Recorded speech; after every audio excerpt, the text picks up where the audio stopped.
Oh, it's time to rock and roll and scare the bones as we dive into this creepy, creepy movie that I thought was extremely well done. If you are new to our channel, it would really mean a lot to us if you could please subscribe and give us this episode a like. Your subscription and your like helps us grow, and it costs you nothing, but it does a lot of good for two guys that could really use it. I am Joe Dove, and with me, as always, for 1 week later, Billy. Yes, it's Billy. It's spooky season, so we're doing horror movies. Last week we did a quasi horror movie, not really, it was more of a murder mystery thriller, and The Haunting of Venice. The week before we did the amazing. Remember that movie? What did we do? None 2. Nun 2. Yes, I couldn't remember for some reason. It was a total blank. We did Nun 2 the week before. That one was good. It held the box office for quite a long time. This week, and the reason why you clicked on this thumbnail, you're here to watch us talk about No One Will Save You. Billy, why don't we hop into it? Let's go with your first glance. What'd you think? What The was your thing that's initial? interesting was this movie caught me off guard because I was in a half hour into it, and I was like, they haven't said a single thing throughout this entire movie. Mm-hmm. There's 5 lines of dialogue in the entire hour and 90 minutes. Right. I thought that was cool, and I really appreciated the jump scares, and they did a whole lot without saying a whole lot. So I can completely concur with you on that, and I absolutely love the designs of the villains and how they brought the whole story together. But let's hop into the synopsis so people can understand what we're talking about.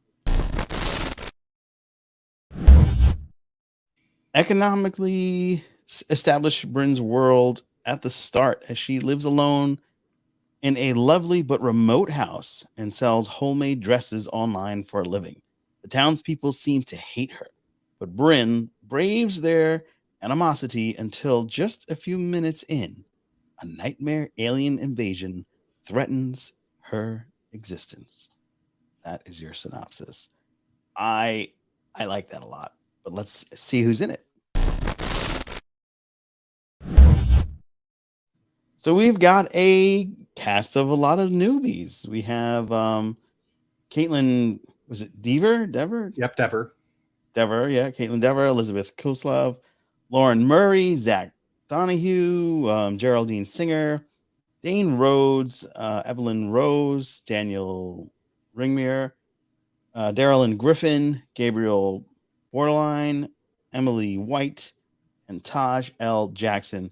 A lot of these guys don't even have headshots on their IMDb, so that's how fresh and new those people are, and this movie is. This is a brand new idea, kind of an amalgamation of different stories that I've seen over time, but really well executed. And let's just hop into what worked. Let's get the show on the road. All right, Billy. So what worked for you? Well, I thought the fear seemed genuine, and also just was high paced for the entire time that it was going on. And at points, I was curious if she was just nuts. I was like, was the alien abduction actually real? Especially at the point where they showed what happened to Maud. I was like, was the alien that she killed a flashback to how she killed Maud, or is that the thing? And similar, right in the eye, but with a scissor instead of a rock. I just yeah, she just smashes a bunch of things in the head and kills them that way. And I was like, oh, that's why everybody hates her and seems to be totally okay with her getting abducted by aliens and possibly never being seen ever again. Oh, aliens are coming to get you? Great. Thanks. That's great. You killed a 12-year-old when you were 12. Yeah. Even though it was accidental, you make me sick. I'm going to spit into your face. Yeah. I mean, she goes into the police station. They literally spit in her face. Yeah, that one woman did, legit. That was the most emote that we got out of her. And amazingly, I think that was one of the few times there was dialogue. I think the police officer was like, what do you want? Yeah. There's very few lines in this movie. I mean, as an actor, if this was the film that I was in, I'd be like, sweet. I don't have to say nothing. No lines, remember? Sign me up, you know. But go ahead. Yeah, it was like A Quiet Place and uh, War of the Worlds had a baby. Yeah. Yeah, essentially that's what the marketing was strategy was. If you like A Quiet Place and alien stuff, this is your movie. For me, I believe that when it got going, it really got going. There was so many cool shots, very new ways to see aliens. Them basically like walking around on their feet that were like toes, and they were tippy Mhm. toeing around. Amazing. I thought that was incredibly clever. Whether it was practical effects or actual is beyond me. Whether it was practical or actual, but or it was CGI rather. I just thought it looked amazing, and I thought that take on an alien was pretty cool. And it seemed like there were different variations of the aliens. It wasn't just like, okay, we got the big-headed, big-eyed aliens. We got like the creepy tall ones, And then the the little ones with short the one that almost teeth. looked like a chimpanzee. Yeah, the little chimpy looking one, and then the fucking giant one at the end was like, oh Yeah. no. And also, going back to like the one that got impaled through the eye with the scissors, they Yeah, actually looked surprised. It was like, wait, what? What? I I got didn't. stabbed. You can What? hurt me. Yeah. What? Why do you do this to me? I was just trying to abduct you. I was trying to improve your brain by probing your anus.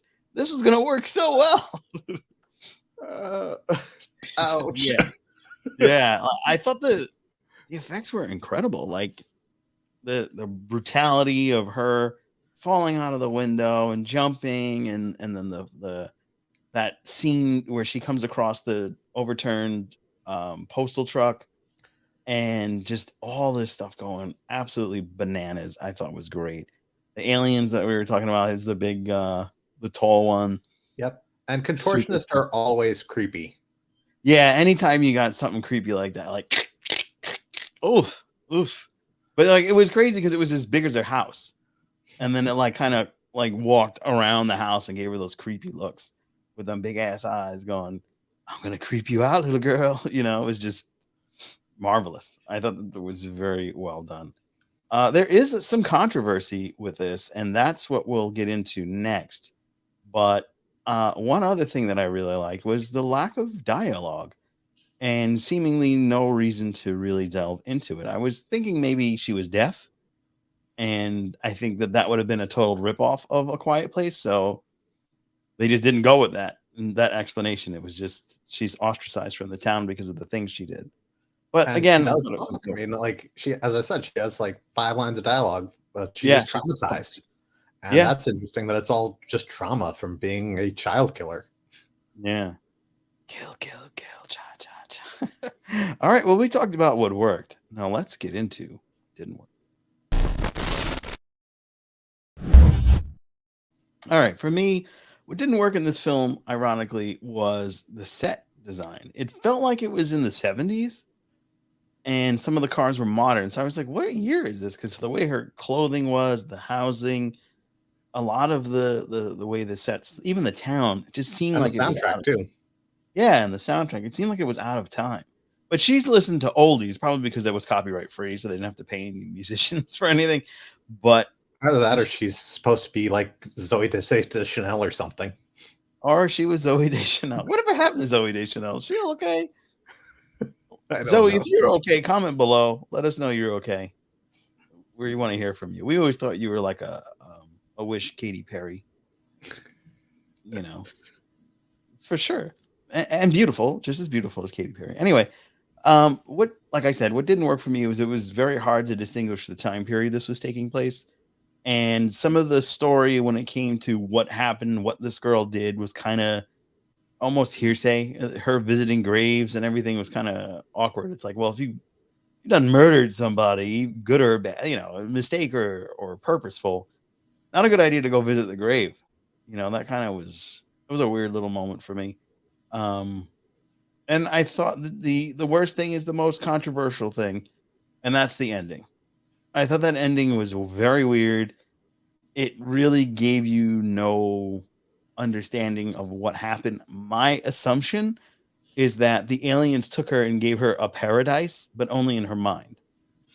That's what I got from it. It's not like that she beat back the aliens because the town was gone and she was toast anyway. And then we also found, and I didn't like the real aliens were like throat things too. That was like, Yeah. that's annoying. Like that's overdone. We don't need throat things.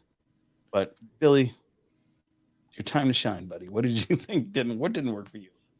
All right. Well, I thought it was tough to actually keep track of like some of the things. Like I was like, oh, she's mourning like the dead mom and the dead friend. I'm like, when do you actually see that? I mean, you'll see the dead friend, but if you didn't read the description, there's a lot of stuff where it was like, I'm glad they didn't tell, but they also didn't show as well as they thought they did.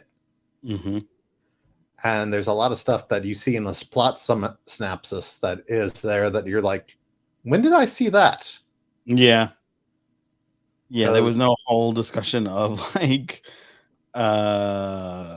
she was making handmade dresses for real? Like that's how she was making that money? I don't remember. And also the thing where they did say that she was the last human basically in that town at the end. They did let her go back without being possessed. So she won? Is that what you got from it? Yeah. Really? I didn't get that. I feel like they got her and then that's just what they're playing in her brain. Nope. She's the last one, and that's the only reason why people are being nice to her is because they're being mind controlled by the aliens. Oh, wow. The aliens have pity on her, while all the humans didn't. Wow. That's different. Is a different take on the ending. Yeah, I like that take better because I just they got her and then she sucks and that's it. You know, that's no, really... it's just like, oh, the aliens are the only people that don't hate her guts for what she did. Even though she killed like 2 of them. But they're like, yeah. You know what? She killed like 5 of them, but 5. Yeah, oh. You had childhood trauma. So yeah, we understand you. You had issues to work out. And yeah, sure, you killed 5 of our friends, but people were mean to you. We'll be nice. We understand it. Yeah, let's be nice. We understand it. That's interesting. I like your understanding of the ending better than my own personal understanding, because now it gives me reason to A, go back and watch it again, and B, appreciate it even more because I really enjoyed it overall. I thought that the pace was great, the jump scares were incredible, and how the aliens were designed and were interactive in the film, it was just spectacular. And we didn't get just one alien or never seeing the aliens to the last 5 minutes of the movie. No, we got the aliens like 15-20 minutes in. Yep. And I like that the lights did different things, like the red light trapped you against the wall, the blue light was a tractor beam. Yep. You know, all the lights are important, but you know, Roxanne, you don't have to put on that red light. Yeah, but like I said, like these practical effects were just so dope. Like it gave you these scares without actually having anything happen. Just like some of the shadow work and distant pace, I just thought was incredible. It's really rare to see a movie go for the gusto and not cost $500 billion in order to make it halfway decent. I think that there is a massive resurgence of horror on the internet, especially with the streaming. I think even in the theater, horror is killing it because I believe that even this weekend, the king of the box office was a horror film. Saw X killed it this weekend for the movies. Even though the number one movie this weekend was the Paw Patrol, but that's a kid's movie, so that's expected. But Saw killed it. $18 million for Saw. The creators behind that with 14 million, 14 even. And then The Nun 2 is behind. So horror movies. So horror movies have the 2 top spots of the top 5. So I think, like I said, horror is just really getting a beautiful resurgence between streaming and even in the cinema. So I am excited. So people don't want to see sequels like Expendables 4? Yeah, Expendables 4 wasn't. I didn't even mention that. Like top 5. Let me go through it again in case I didn't.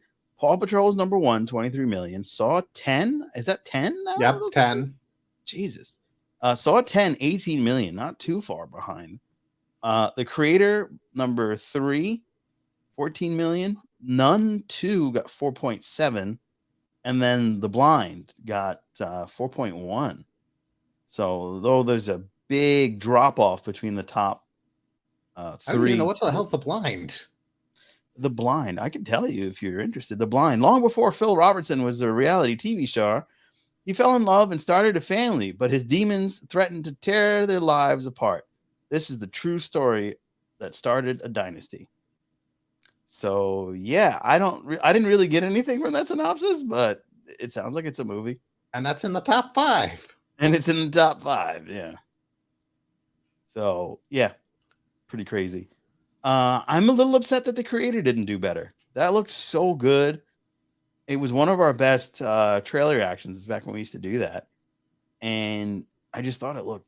I thought it was going to be the new sci-fi era with that. It was an original story, but we'll get into that when we get into it next week. But yeah, anything else that didn't work for you on this film before we move on? I just still was, as I said, with some of the plot and stuff, there's a lot of moments where I thought the good thing is it was smart and clever, but the bad thing is there's a lot of stuff where I guess more power to them because you got to watch it multiple times because otherwise there are things that in this thing that you see it and you're like, when did that happen? I did not see that. And I just still feel like I've read that synopsis and the visuals don't seem to match up. No. Mm-mm.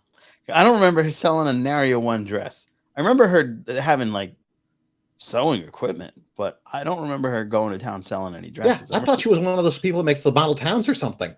Yeah, because that was the main thing. Like she was making a version of the town, and I really thought it was going to be a play on her messing with the town, like it was her doing everything. Like, screw you, Billy. You know what I mean? Like I thought it was, or like that she was the last person on Earth, and that was just how she was keeping from going crazy. Or that could work too. But I really thought that her model. I thought maybe the reason why everybody was spitting on her and stuff was they were all possessed, and they were like, "You're not one of us." But no, they were spitting on her because she was a child killer. Yeah, murderer. When you were a young kid, murderer. You accidentally killed someone and felt really guilty about it for the rest of your life. Yeah, we're going to make sure that you spell even worse. And when aliens come to abduct people, we're going to try to save others, but we won't save you. Yeah. No one will come for you. No one will come. Oh my God, no one will come to save you. There it is. That's how they came up with the title. Wow. It's like we were in the boardroom. Yeah, it's a lot of good insight. Yeah, I got to definitely watch it again to see where I missed some things, especially with the beautiful alien designs. I really like to kind of focus on those because the first time you look at it and you're like, oh, that's creepy. It's like walking around on its toes. It's very different because you always see like those aliens almost. Yeah, the gray guys are like the most common alien type, but it's just still to see something new and innovative done with that. Cool. Everybody knows. Oh, the grays. That's like the most like traditional thing. X-Files did that in their opening title crawl, let alone like TV shows. Yeah. Yeah, that's true. I just thought it was very well done. I had a lot of fun, and you think they'll make another one of these? You think they'll have I think it made enough money. Well, it wasn't in the theaters. It's off. I know it was streaming, but it was like actually has enough of a buzz. Yeah, we're talking about it, and the only reason why I even knew about it is because my boy Michael in the fans of sci-fi comics and horror posted it and was like, hey, did anybody see this? This is a pretty dope movie, but the ending is weird. I was like, oh, okay, I gotta check that out because I like aliens. Aliens are fun, and I like weird because I'm weird. So I was like, this sounds right up my alley. So I looked into it and I was like, yeah, this is the one, man. This is creepy. This is it. So thanks, Michael, for sharing that with us. And since you watch these, make sure you comment below again. That'd be great. I would like to hear more of your take on this than the blurb you left in the room. But yeah, creepy, creepy, creepy movie. So well done. What did the reception? All right, so what was the reception of this film? On Rotten Tomatoes, the critics absolutely loved it. Certified fresh, 82%. The audience, on the other hand, thought it was 58%. If it got two more, it would have been 60. It would have still been fresh popcorn, but can't have everything you want. I'm going to lean with the critics on this one. I'm surprised. Usually critics are like, "Oh, we want to make sure we watch men in the forest eat pudding. We don't really want to see anything exciting." This is a movie that I thought was quite exciting and compelling. I'm surprised it got the critical review that it got. Are you surprised at the outcome of the reception? I'm partially torn because, like, I can understand, as I said, like, there's some stuff in there where, uh, when you have the synopsis and the details and like what the plot summary is, it makes it much more understandable and much more enjoyable. But some people don't get the supplemental material, and if they don't get the supplemental material and they just have to go by what they see, Mm-hmm. they have to basically be paying attention because Mm. everything's visual, nothing's verbal. So if you're not looking at the screen, if you're looking at your iPhone or looking at your tablet while you're watching the movie, there could have been something that was on the screen for like 3 or 4 seconds that suddenly just made everything make sense, and you didn't see it, and you're like, "This movie sucks. Screw this movie." Yeah, I mean, yeah. Go ahead. I'm sorry. yeah, you're seeing this thing, and you're like, "So, who's the girl? So, is that like her sister, her friend? Okay, that grave says from 2000 to 2012. Why is there like the grown girl in the dream sequence and stuff like that? I mean, Maud never lived to be a grown woman, so who the hell is that lady?" Yeah, yeah. There's a lot of moments where it jumps around and it's confusing, but in the long term, it comes back and it explains it, but not according to the dates on the gravestone. Like I thought that Maud that she was talking to was actually her mom. Mhm. Because her mom was also dead. Everybody's Yeah, dead. and This poor again, girl. you don't really see much about that, and it's like, so she's mourning two different people, and it's, if you didn't know that, they kind of blend into one, and it's like, Right. Yeah, and that was confusing. So that could go into uh, that can go into the the hate column. yeah, yeah. All right. Well, I think we saw the reception, and let's see what people are saying. So that I don't have the article, the New York Times did a read up about this, and they said that this became a streaming darling overnight, and apt entrance for a largely dialogue-free chiller about an alien invasion because the heroine, Bryn Caitlin Driver, is a trauma-ridden outcast living in solitude. The film's writer-director, Brian Duffield, always knew that talking would be minimal in his sophomore feature, but he didn't realize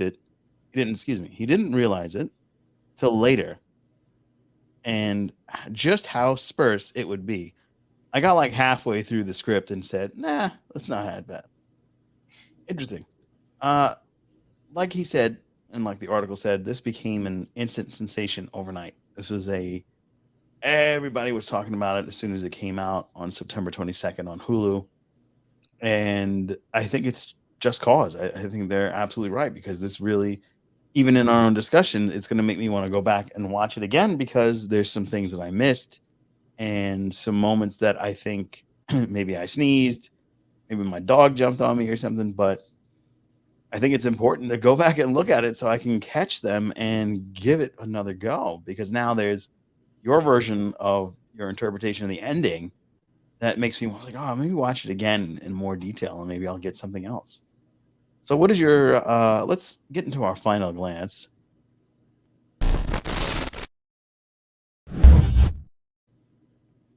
So overall, I think this is a film that you definitely should take the time and see, and do so without any distraction. Maybe a Friday late night movie for you. The creepier the better. It's spooky season. You got to give into it. You got to get into it. And this is the one to kick it off, I think, for me and Billy as well. What is your final thought on this, Bill?